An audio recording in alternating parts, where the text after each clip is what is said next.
Marie Akouchla arrive sur YouTube.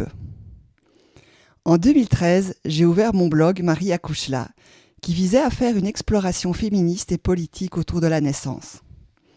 En 2018, j'ai publié mon livre « Accouchement, les femmes méritent mieux » chez Michalon. Nous sommes en 2024 et j'ai décidé de changer de format. Marie Akouchla passe en vidéo. Pourquoi ? Parce que j'ai remarqué qu'une nouvelle génération de femmes et de féministes préfèrent la vidéo au texte austère des blogs. Et j'ai vraiment envie que cette nouvelle génération de femmes et de féministes nous rejoigne dans ce combat pour une naissance respectée. Ma chaîne YouTube Marie Akouchla sera la continuité de mon blog.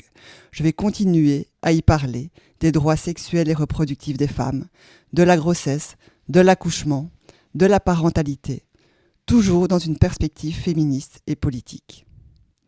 Exactement comme dans mon blog, je vais utiliser 3 sources. La première source, ce sont vos témoignages. Au cours de ces 10 dernières années, j'ai lu des milliers et des milliers de témoignages de femmes qui racontaient ce qu'elles ont vécu dans les salles d'accouchement, les différentes maltraitances gynécologiques et obstétricales auxquelles elles ont été confrontées. Ces témoignages sont essentiels. D'abord pour mieux refléter la réalité de ce que vivent les femmes, mais également pour permettre à d'autres femmes de se sentir moins seules. En lisant des témoignages d'autres femmes, elles peuvent comprendre que ce qu'elles ont vécu n'était pas normal. Le problème n'était pas elles, mais un système qui oppresse les femmes enceintes et les femmes qui accouchent. Donc je vous demande vraiment de continuer à témoigner. Écrivez-les dans les commentaires. Deuxième source que je vais utiliser, c'est la science. Au cours des 10 dernières années d'exploration du sujet de l'accouchement d'un point de vue féministe, j'ai constaté qu'une grande part du problème provenait du fait que les gynécologues obstétriciens ne sont pas des scientifiques.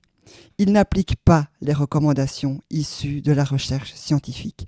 Ils n'appliquent pas ce qu'on appelle l'evidence-based medicine.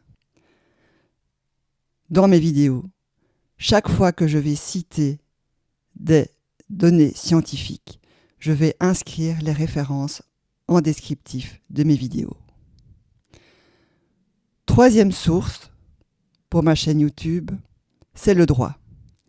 Je suis juriste de formation et évidemment, j'ai pu constater que dans de nombreuses situations d'accouchement, les droits les plus élémentaires des femmes sont bafoués. Et je vais donc beaucoup utiliser des références juridiques par rapport aux droits fondamentaux, par rapport aux droits du patient, par rapport à toute une série de données, de procédures pour permettre à chaque femme de se réapproprier ses droits et faire en sorte que les salles d'accouchement ne soient plus des zones de non-droit. J'espère, avec cette chaîne YouTube, continuer à œuvrer pour un changement politique radical dans la façon dont les femmes sont traitées lorsqu'elles accouchent. Alors, comme tous les youtubeuses, parce que maintenant je ne suis plus blogueuse mais youtubeuse, je vais utiliser la formule consacrée. Likez la vidéo, abonnez-vous à ma chaîne si vous voulez être tenu informé des prochaines vidéos, partagez-les, écrivez des commentaires et surtout, je serai ravie de vous retrouver pour des prochaines vidéos. Je vous dis à très bientôt.